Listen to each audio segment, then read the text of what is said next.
Whitewater Falls is a stunningly beautiful, multi-drop cascading waterfall near Cashiers, NC and the South Carolina state line.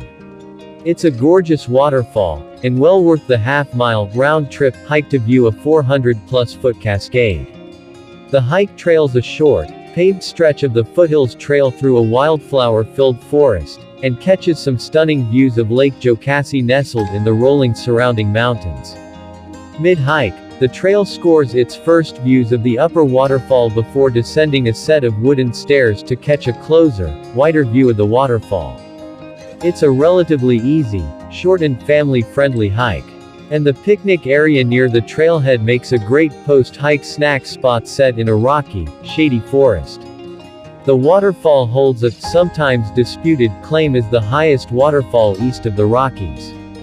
Cascading waterfalls plunge over towering cliffs all along the east coast, and more than one has been claimed to be the tallest, highest or greatest volume, including Amicalola Falls in North Georgia.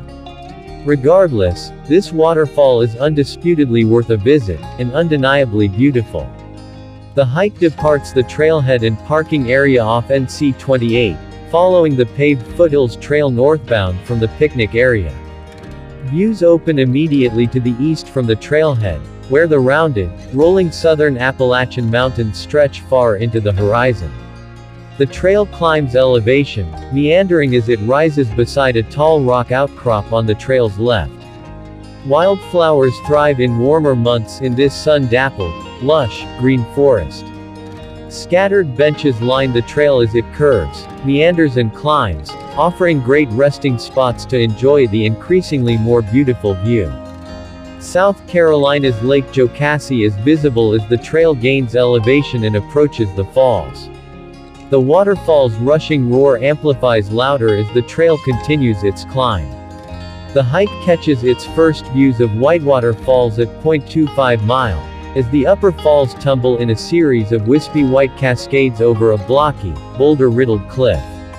The view only gets better, though, as the trail begins a descent down a series of wooden stairs and landings. The hike reaches the lower observation deck at just under 0.3 mile, catching broad views of the rushing waterfall.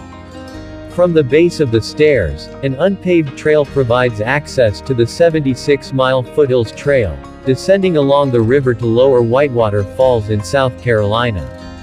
This hike turns from the platform at the base of the stairs, retracing the outbound route and climbing the wooden stairs to the upper overlook.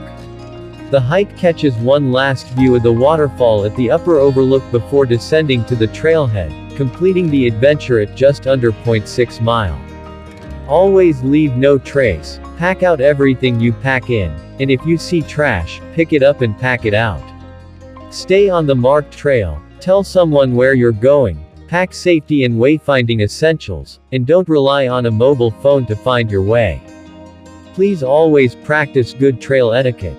And before you go, always check the trailhead kiosk, official maps, and the park or ranger office for notices of changed routes, trail closures, safety information, and restrictions. For an excellent view of Whitewater Falls, follow the paved walkway to the upper overlook. The walkway begins at the end of the parking lot and is accessible to wheelchairs. A lower overlook is located at the bottom of 154 wooden steps. More energetic hikers can continue down the half-mile spur trail that drops 600 feet in elevation to the Whitewater River and Foothills Trail. With the exception of the two overlooks near the top, no other views of the falls are offered. The best views of the falls are from the two overlooks. However, some people venture off the trail to try for better views. Tragically, several of these people fell to their deaths or suffered serious injuries at Whitewater Falls. Please stay on the trails. The Foothills Trail stretches along the Blue Ridge Escarpment in North Carolina and South Carolina for 85 miles. After descending the spur trail, hikers may head east on the Foothills Trail to South Carolina, the lower Whitewater Falls, and other eastward points. The majority of trail maintenance is provided by volunteers with the Foothills Trail Conference, whose board includes representatives of managing agencies and landowners. The Highlands Ranger District of the Nantahala National Forest manages a 4.5-mile segment of the Foothills Trail from the NCSC state line east of Whitewater Falls to the NCSC state line, west of the falls. From Cashiers, drive south on NC 107 for 9.3 miles. Shortly after crossing the state line, turn left at the sign for Whitewater Falls. Continue 2.3 miles to the intersection with SC 130, which becomes NC 281 at the North Carolina state line. Just beyond this point is a sign for the entrance to Whitewater Falls. From Brevard, drive west on US 64. At Sapphire, turn left on NC 281 and go south to the Whitewater Falls entrance. From South Carolina, drive north on SC 130, which becomes NC 281. The Whitewater Falls entrance is on the right after driving into North Carolina. From Walhalla, SC, use SC 107 and cross over to SC 130 and NC 281. From Asheville, take 240 west to I-26 west. Go to the Asheville Airport Brevard exit 9, and take a right onto US 64. Drive to Brevard and follow above directions.